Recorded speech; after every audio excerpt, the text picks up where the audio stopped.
नमस्कार दोस्तों, number system के आज के वीडियो में आपका स्वागत है। आज आपको फिर से भाज्य, भाजक और भागफल से संबंधित कुछ सवाल जो रह रहे थे उनके बारे में बताने जा रहा हूं। वीडियो को शुरू करूं इससे पहले आप वीडियो को लाइक कर लीजिए, सब्सक्राइब कीजिए चैनल को और अधिक से अधिक शेयर कीजिए।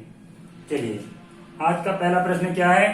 पहला प्रश्न है आज का क्या? तीन अंकों वाली एक संख्या, तीन अंकों वाली एक संख्या, तीन अंकों वाली एक संख्या क्या 4, 1 और ये 3 संख्या क्या आपकी 483 में 984 जोड़ने पर, 984 जोड़ने पर, ठीक, 984 जोड़ने पर चार अंकों की संख्या 13, क्या 4 अंकों की संख्या, 4 अंकों की संख्या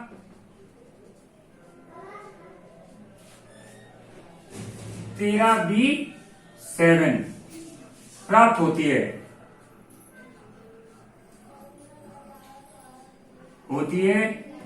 ठीक, जो 11 से पूरी तरह विभाजित है, जो 11 से पूरी तरह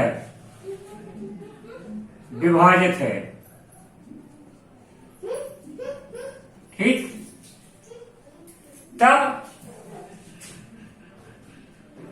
तब क्या करना है अपन को? तब ए और बी, ए प्लस बी का मान ज्ञात करना है। तब ए प्लस बी का मान पूछा गया है।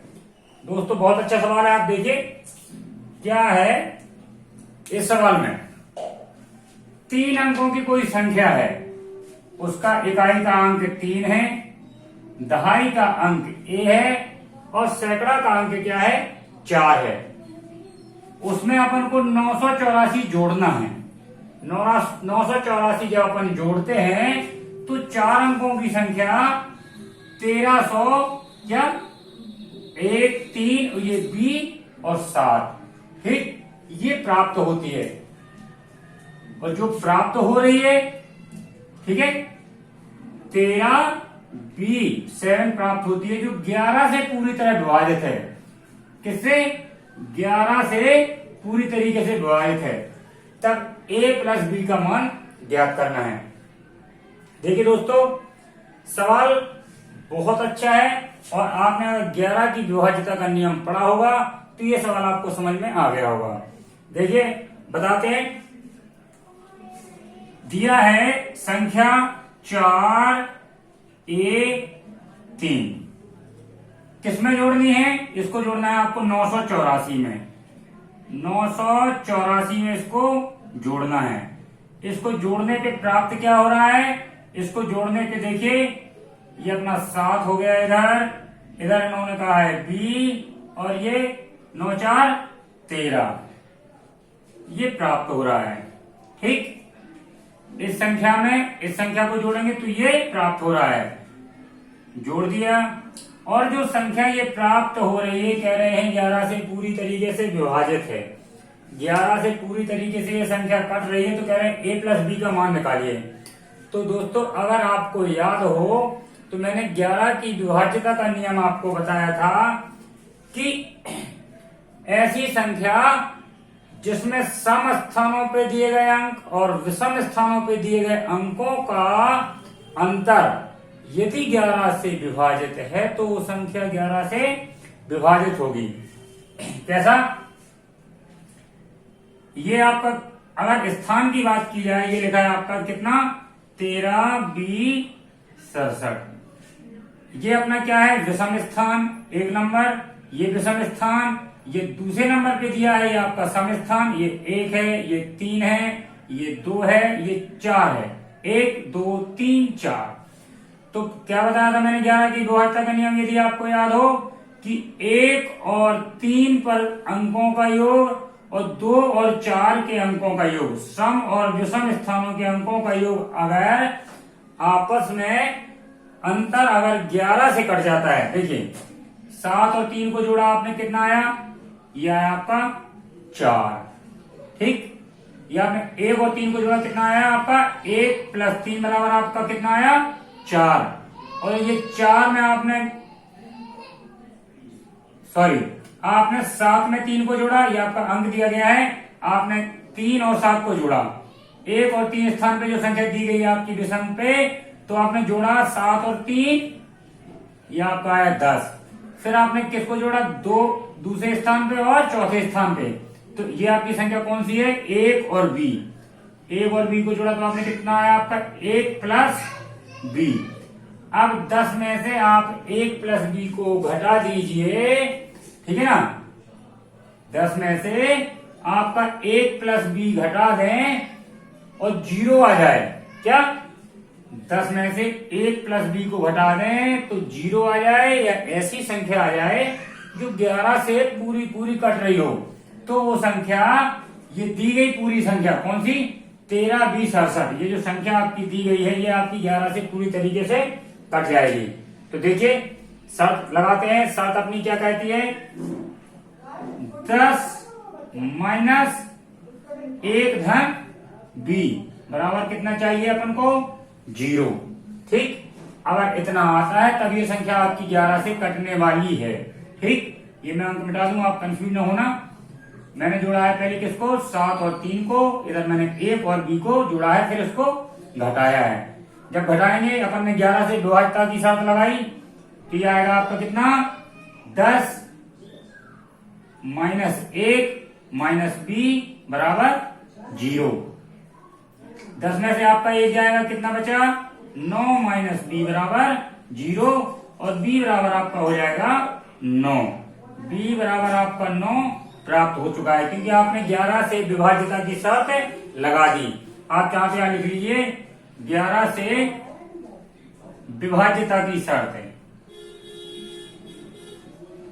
ठीक, 11 से विभाज्यता की शर्त आपकी क्या कहती है, विषम स्थान के अंकों का योग और सम स्थान के दिए अंकों का योग का माइनस करें तो या तो 0 प्राप्त हो, या 11 का कोई गुणज, ठीक है ना, 11 का कोई गुणज प्राप्त हो, तो वो संख्या आपकी 11 से कटती है। तो मैंने शर्त लगा दी, तो यहाँ से आपका b बराबर कितना आया, यहाँ से b बराबर आपका आ गया 9, यानी आपकी संख्या कितनी कहलाई, जब आपका b बराबर 9 आ गया तो आपकी संख्या कहलाई क्या, संख्या आपकी क्या बनी, यहाँ आपने b बराबर 9 प्राप्त कर लिया, आप यहाँ b बराबर 9 लिख सकते हैं। ठीक, आपने आधा काम कर लिया है, तो आपकी संख्या क्या बनेगी, 1397।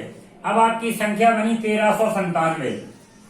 दिया क्या गया है, दिया गया है कि 4, 1, 3 को 984 में जोड़ा तो संख्या क्या प्राप्त हो रही, आपकी ये प्राप्त हो रही। तो अब a का मान निकालना है, तो दोस्तों अब a का मान आप निकाल सकते हैं, क्योंकि जब इस संख्या को इस संख्या में जोड़ा और इतना प्राप्त हो गया, तो इस संख्या में से इस संख्या को घटा दीजिए तो आपकी ये संख्या मिल जाएगी। ठीक, क्या क्या करेंगे आप, अब आप करेंगे 1397 में से आप क्या हटा दें, 984। ठीक, क्योंकि इन दोनों का जोड़ जब इतने के बराबर है, तो इस संख्या में से इस संख्या को घटाएंगे तो ये संख्या मिल जाएगी। ठीक है ना, घटा दीजिए, आपने घटाया, 7 में से आपका 4 गया, आया 3, 9 में से 8 गया, आया 1, 13 में से आपका 9 गया, आपको कितना आया, 9, 5, 9, 4, 13, यह आया आपका 413। ठीक, अब ये 413 आपका किसके बराबर है, 413 आपका 4, 1, 3 के बराबर है। किसके बराबर है, देखिए 413 आपको दिए गए 4, 1, 3 के बराबर है। ठीक, तो अब आप समझ गए होंगे कि a की जगह कौन सा स्थान आएगा, a की जगह कौन सा अंक आएगा। देखिए इनका कंपेरिजन कर दीजिए, दोनों संख्याएं बराबर हैं, तो 4, 4 के बराबर आपका दिया गया है, 3, 3 के बराबर दिया गया है, तो फिर a के बराबर क्या हो जाएगा, तो यहां से आपका 1 a के बराबर जाएगा, यानी a बराबर आपने क्या प्राप्त कर लिया, 1। a बराबर आपने 1 प्राप्त कर लिया है और b बराबर आपने 9 प्राप्त कर लिया है। तो आपको निकालना क्या है, a प्लस बी, तो हो जाएगा आपका 9 धन 1 बराबर 10। ठीक, यही आपका आंसर है। a प्लस बी बराबर कितना है आपका 10। यही आपको ज्ञात करना था। ठीक दोस्तों, ये सवाल बहुत अच्छा है, बशर्ते आपको जो विभाज्यता के नियम बताए थे वो आपको याद है तो निकालना बिल्कुल आसान है। ये सवाल आपका अधिक से अधिक 5 से 6 सेकंड का है। 5 से 6 सेकंड में आपका सवाल आंसर आ जाएगा। चलिए आपको एक और अच्छा प्रश्न लेके आए हैं, दिखाते हैं। देखिए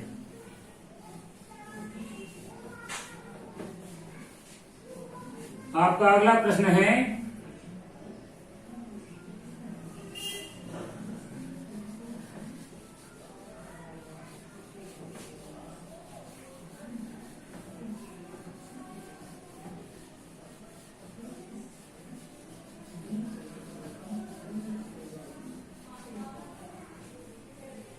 अगला प्रश्न आपका क्या है, देखिए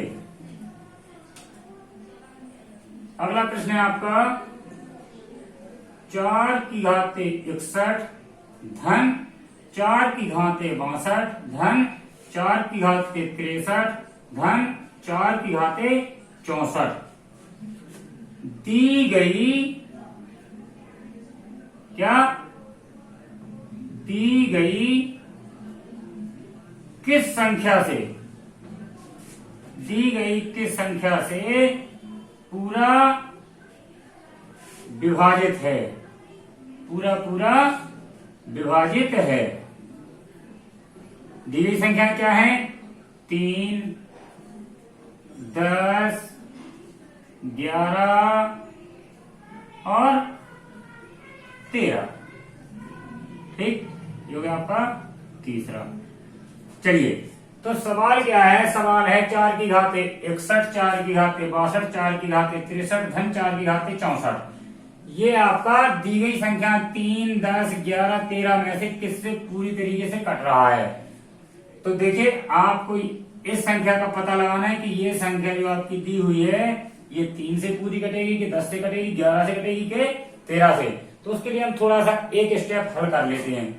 कैसे हल करेंगे, देखिए यहाँ सबसे छोटी घात क्या है, 4 की घाते 61। इसी को आप बाहर कॉमन ले लीजिए। इधर आपका क्या बचेगा 1, इधर बचेगा आपका 4 की घाते कितना 1, जरूरत नहीं है लिखने की। 4 की घाते इधर आएगा आपका 2, इधर आएगा 4 की घाते 3। ये आपका कॉमन में अंदर बच जाएगा। 4 की घाते 61, इसको आप हल कर लीजिए। 1 धन 4 धन 16 धन जो है आपका 4 चुको 16 चुको 64। इधर आपका क्या आया 4 की घाते 61, 1 धन 4 5, 5 और 16 21, 21 और 64 85। देखिए आपका आ गया है 4 की घाते 61 है, क्या 4 की घाते 61, कोष्टक का मतलब गुणा होता है, गुणा है 85। आप इसमें देखिए ये किस संख्या से कट रहा है, तो अभी आपका ये ना तो 3 से कट रहा है। देखिए आपको इसमें नहीं देखना है लगा के भाग आप इसमें लगा के देख लेंगे तो आपकी पूरी संख्या का आंसर मिल जाएगा। 3 का भाग इसमें लगाएंगे नहीं जाएगा, 3 दूनी 6 बचा 2, 3 8 24 नहीं कट रहा है। 10 का भाग लगाएंगे नहीं जाएगा पूरा। 11 का भाग 11 के पहाड़े 85 नहीं आता, 13 से भी नहीं जाएगा। देखिए इसको एक स्टेप और हल करते हैं, आपका आंसर आ जाएगा। क्या करते हैं, देखिए 4 की घाते 61 दिया गया है, 61 की जगह आप एक घात कम कर लीजिए और एक 4 को बाहर निकाल लीजिए। ये हो गया आपका 4 गुणे 85। इसको आगे हल करिए, हो जाएगा आपका 4 की घाते 60 गुणे 85 गुणे 4, 85 गुनी 170, 340। अब देखिए यही संख्या को मैंने इस रूप में बना लिया। अब ये संख्या 3 से या 10 से या 11 से या 13 से किससे पूरी पूरी कटेगी, तो आपका पीछे 0 दिया गया है, आप देखते ही समझ गए होंगे 3 का भाग तो इसमें जाना नहीं है, 3 एकम 3, क्योंकि योग यहाँ पे 3 से नहीं कट रहा है।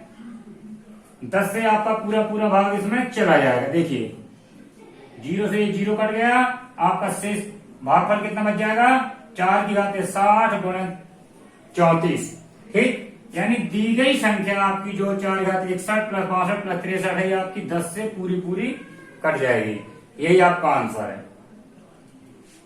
उम्मीद है दोस्तों आपको ये सवाल समझ में आ रहे होंगे।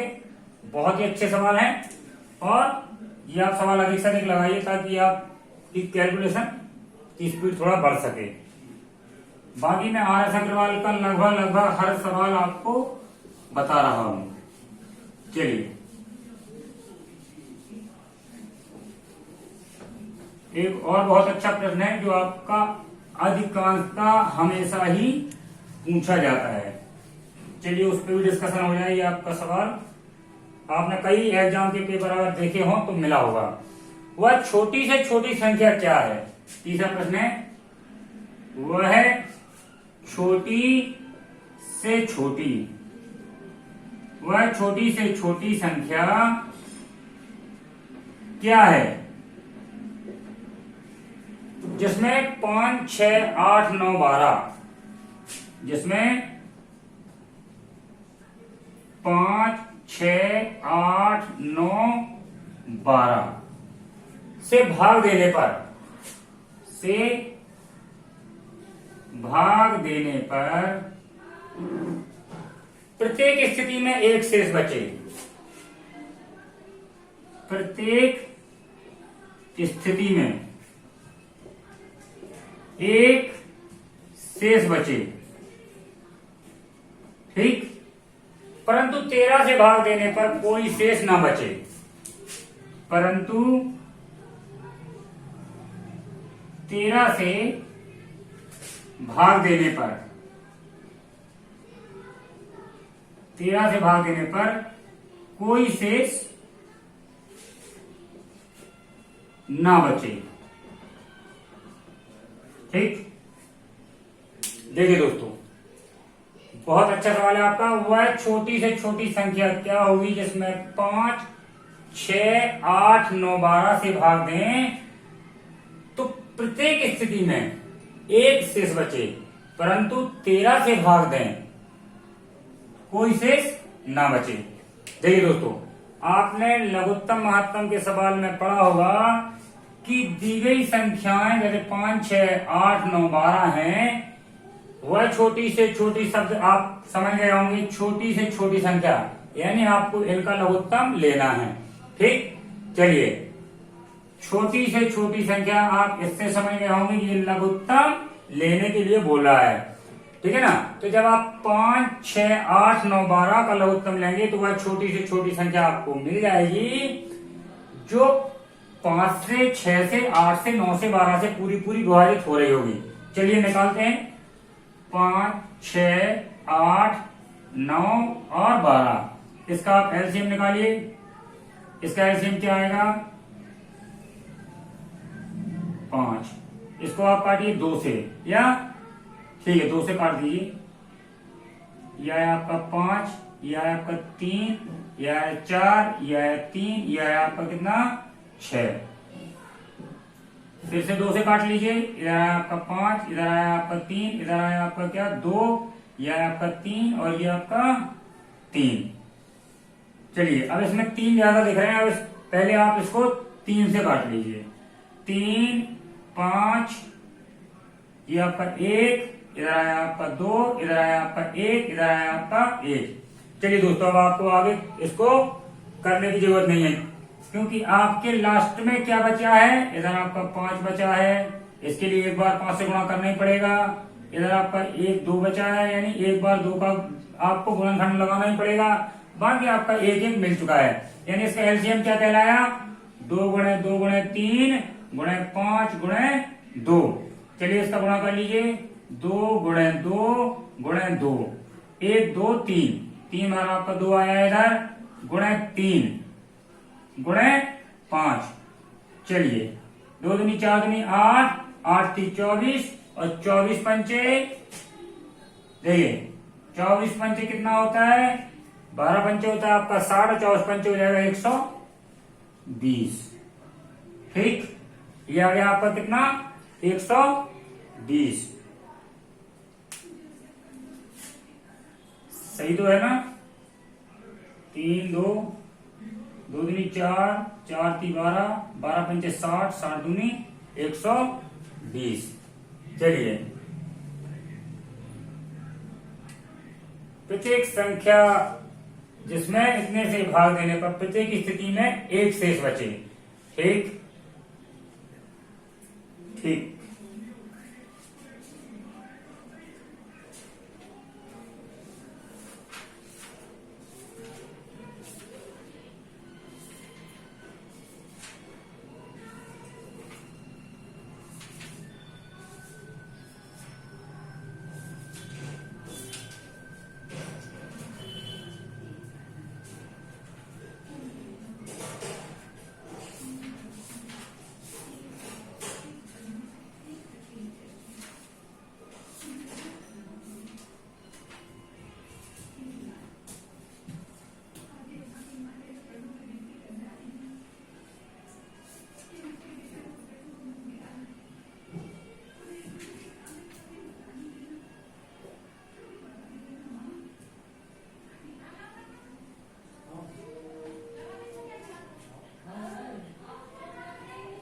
पाँच 6 8 9 12।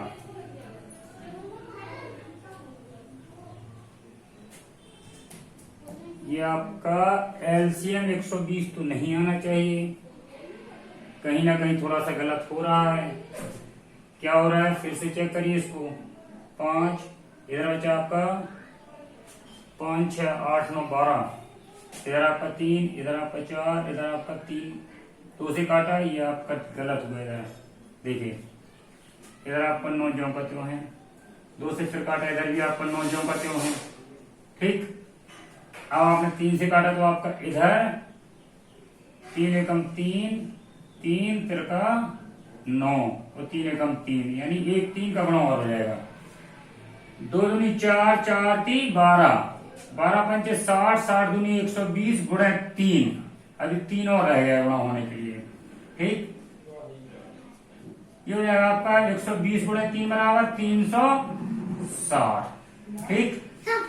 ये आपका 360 आ गया है, यानी 360 आपकी वो संख्या है जिसमें 5 6 8 9 12 से आप भाग देंगे तो पूरा पूरा भाग चला जाएगा।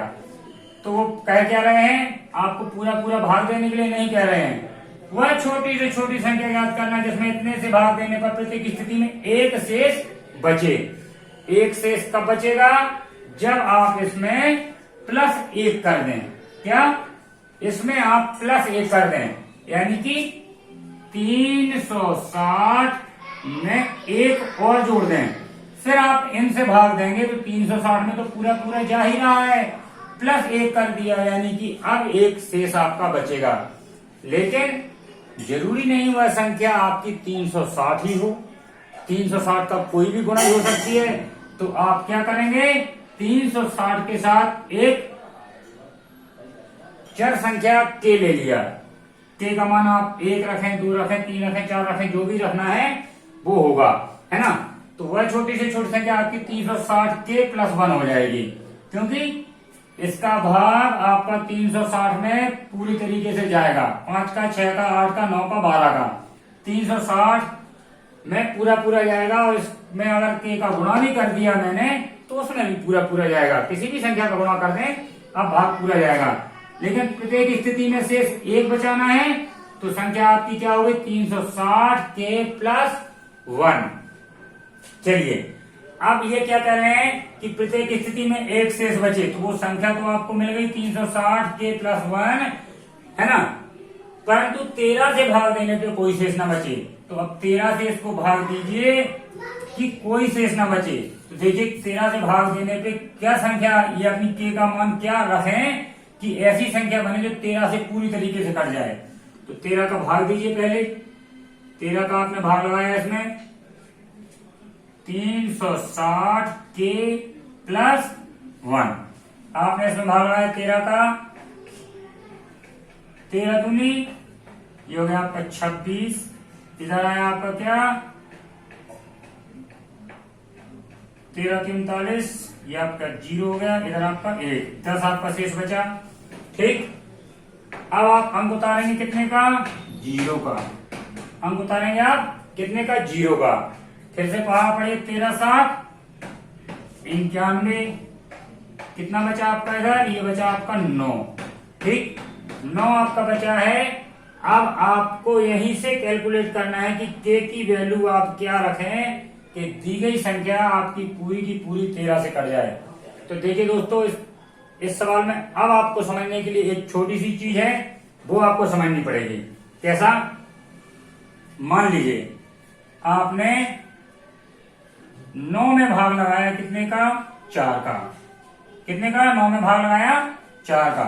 4 का 9 में भाग लगाया, 4 दूनी 8, क्या बचा? 1। ठीक।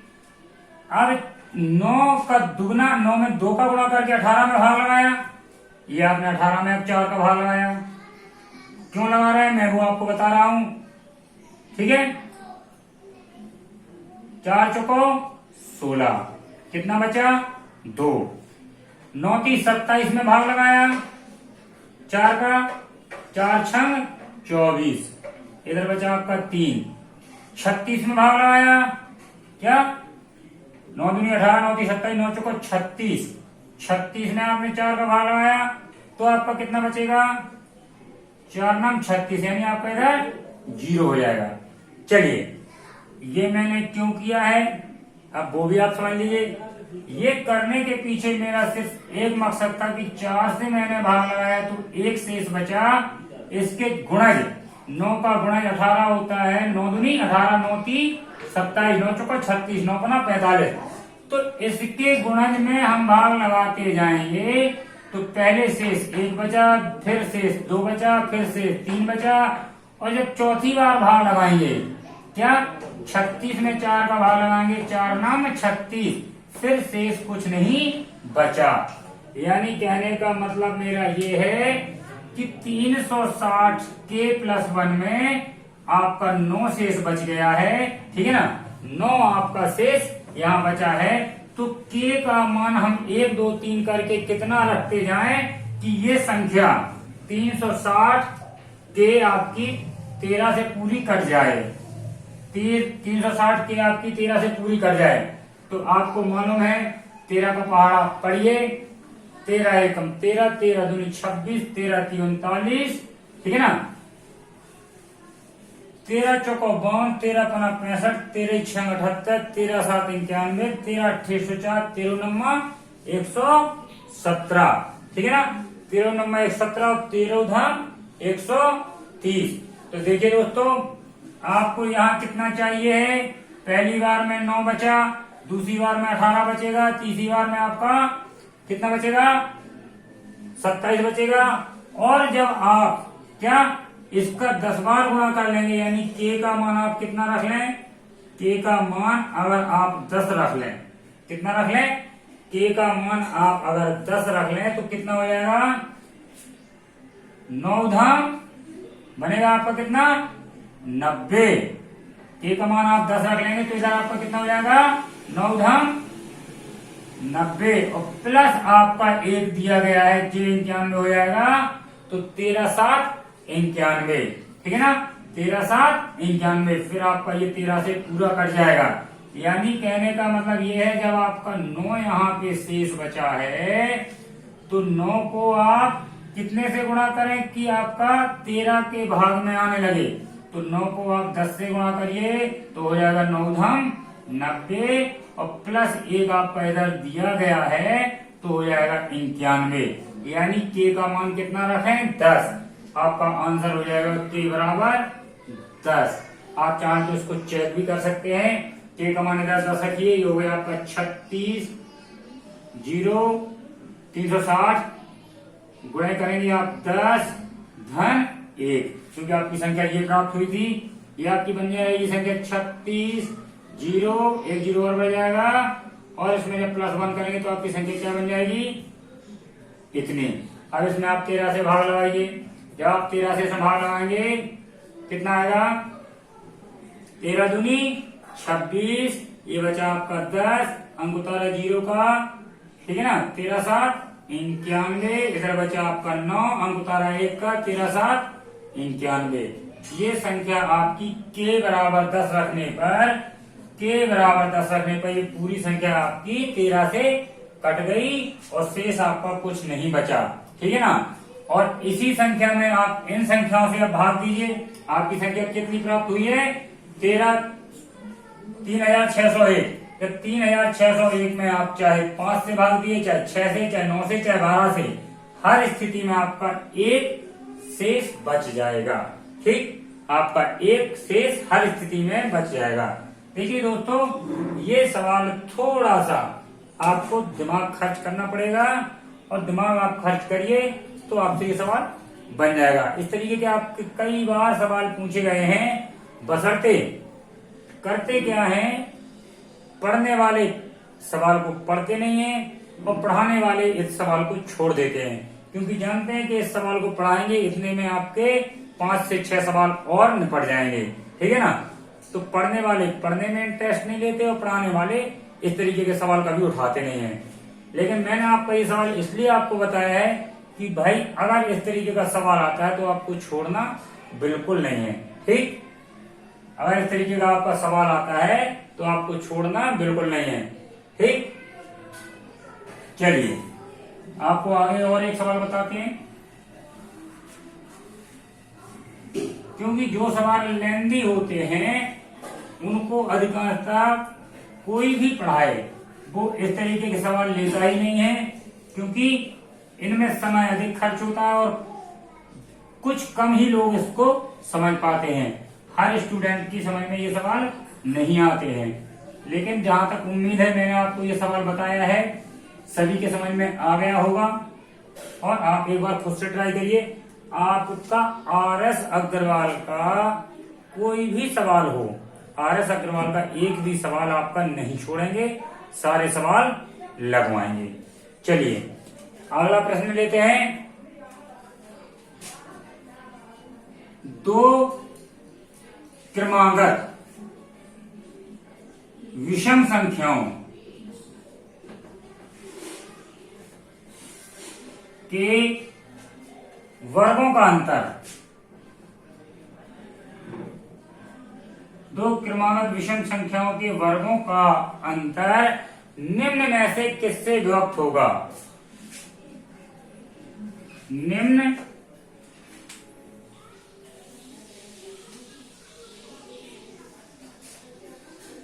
में से किससे विभक्त होगा?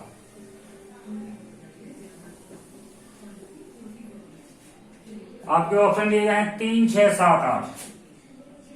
3, 6, 7, 8। क्या कह रहा है? 2 क्रमागत विषम संख्याओं के वर्गों का अंतर निम्न में से 3 से या 8 से या 7 से या 2 बार 8 लिख दिए, इधर 6 कर लिए, 3 से या 6 से या 7 से या 8 से किससे विभाजित हो गया? तो पहले देखिए दोस्तों, 2 क्रमागत विषम संख्याएं आप क्या लेंगे? विषम संख्या आप जानते हैं, विषम संख्या होती है आपकी 1, 3, 5, 7। और क्रमागत का मतलब क्या होता है? अगर 1 ले रहे हैं तो 3 लीजिए, 3 ले रहे हैं तो साथ में 5 लीजिए, और 5 ले रहे हैं तो 7 लीजिए, यानी क्रम ना टूटे। लेकिन हम इस तरीके से तो कोई संख्या ले नहीं सकते हैं, क्योंकि उत्तर तो हमें पता नहीं है कि हम कोई भी संख्या उठा के ले लें। तो इसके लिए हम क्या लेंगे? देखिए क्या लेंगे? माना 2 क्रमागत विषम संख्याएं 2n+1 व 2n+3 है। ठीक है, 2 क्रमागत विषम संख्या आपकी क्या है?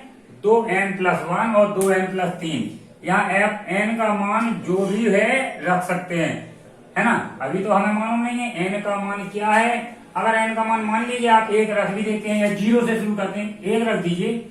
आपने n का मान अगर यहाँ पहले 0 रखा तो ये आपका 0 हो गया, इधर 1 बचा, इधर 0 हो गया, ये 3 बचा, यानी आपका n बराबर 0 के लिए 1 और 3 कहलाएं 2 विषम संख्या है। n का मान 2 रख देंगे तो कितना हो जाएगा? 2 दूनी 4, 1 5। n बराबर 1 के लिए हो जाएगा 5, और ये हो जाएगा आपका 2 दूनी 4, 3 7। 2 क्रमागत विषम संख्या आपकी 5, 7 बन गई। n बराबर आपने अगर क्या रखा? 2 रख दिया, n बराबर अगर आपने 2 रख दिया तो कितना है, 2 दूनी 4 है, 5 रख चुके हैं आप। n बराबर आप 3 रख दीजिए। n बराबर आपने इधर कितना रखा था, 2 रखा था, तो आपका 5 7 हो गया, ठीक है ना। n बराबर 1 के लिए अपन ने नहीं चेक किया, चलिए n बराबर 1 के लिए पहले चेक कर लिया। n बराबर 1 के लिए देखिए कितना हो जाएगा, 2 1 3 और ये हो जाएगा आपका 5। 2 के लिए क्या हो जाएगा, 5 और 7। n बराबर 3 के लिए क्या हो जाएगा, 7 और 9, ठीक है ना। तो आपने स्टैंडर्ड फॉर्म मान लिया कि 2n+1 और 2n+3 आपकी 2 क्रमागत विषम संख्याएं आपने ले ली, ठीक है ना। अब दिया क्या है, 2 क्रमागत विषम संख्याओं के वर्गों का अंतर। इन संख्याओं के वर्गों का अंतर पूछ रहा है, इनमें से किससे कटेगा। तो देखिए 2n+3 इसका वर्ग कर लीजिए। अंतर कहा है ना, 2 क्रमागत विषम संख्याओं के वर्गों का अंतर, तो इसका वर्ग कर लिया, माइनस 2n-1 इसका वर्ग कर लिया, दोनों का अंतर निकाल दिया। अंतर निकाला, क्या आया, देखिए इसको हल करिए। a² b² 2ab, ये हो जाएगा आपका 4n² + 9 + 2ab, यानी 2 3 6 दूनी 12, क्या 12n। और इधर कोष्टक में क्या आएगा आपका, 4n² + 1 + 2 दूनी 4n, ठीक है ना। इतना आपका आ जाएगा, ठीक। जब आप इसको खोलेंगे तो आप कितना आएगा, 4n² + 3 का वर्ग हो जाएगा 9 और 2 3 6 दूनी 12n। इधर आपका 4n² + 1 का वर्ग 1 हो गया और ये 4n। जब आप इसमें माइनस अंदर करेंगे तो क्या हो जाएगा आपका, 4n² + 9 + 12n -4n² -1 -4n। 4n² से आपका 4n² कट गया और 12n धन के हैं, ये ऋण के आपके घट जाएंगे। देखिए 12 में से आपका 4 गया, कितना बचा, 8n, ठीक है ना। और ये आपका बचा 8n और 9 में से 1 गया, कितना बचा, ये आपका बचा 8, ठीक। आप चाहें तो इधर 8 कॉमन भी ले सकते हैं, तो आपका कितना बचेगा, n+1। तो 2 क्रमागत विषम पूर्णांक, 2 क्रमागत विषम संख्याओं के वर्गों का अंतर आपका कितना आया, 8n+1। आपका 8n+1 आया है। पूछ रहे हैं निम्न में से किससे कटेगा, तो भैया ये आपकी संख्या किससे दिख रही है कटते, 3 से नहीं, 6 से नहीं, 7 से नहीं, 8 से पूरी पूरी कट जाएगी और आपका n+1 आपका भागफल आ जाएगा, यानी आपका उत्तर 8 बिल्कुल सही है, ठीक। ठीक है दोस्तों, इस तरीके के सवाल आपको छोड़ने नहीं है। जो लोग सवाल छोड़ेंगे उनका 1 नंबर कम हो जाएगा। अगर आप उसको अटेम्प्ट करते हैं, उस सवाल को लगाते हैं, तो आपका 1 नंबर बढ़ जाएगा और 1 नंबर कीमती होता है। तो इस तरीके के सवाल आप बिल्कुल भी नहीं छोड़ेंगे और इस तरीके के जितने भी सवाल होंगे मैं एक एक सवाल आपको बताऊंगा। फिलहाल आपको सिर्फ इतना ही है ना, आगे आपके लिए बहुत सारे ऐसे सवाल बचे हैं जो आपको बताना है और जो आपसे बनने चाहिए, क्योंकि कोई रटने की जरूरत नहीं है, रटने की कोई चीज नहीं है, मैथ की कोई सीमा नहीं है। आप कितना सवाल रट सकते हैं, कितना सवाल को आप रट सकते हैं।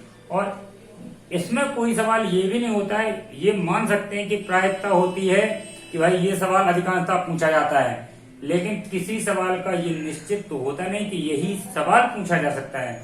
सवाल कोई भी पूछा जा सकता है। सवाल आपसे लगभग हर तरीके के बनने चाहिए।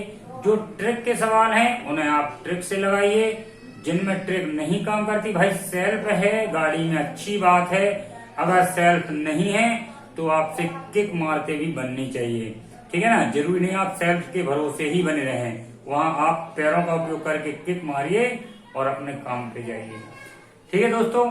जहां ट्रिक की जरूरत पड़ेगी वहां ट्रिक बताएंगे, जहां ट्रिक काम नहीं करनी है और जहां आपको करना ही है अपने दिमाग को खर्च, वहां दिमाग को खर्च करना पड़ेगा। चलिए दोस्तों, आज के लिए आपको इतना ही।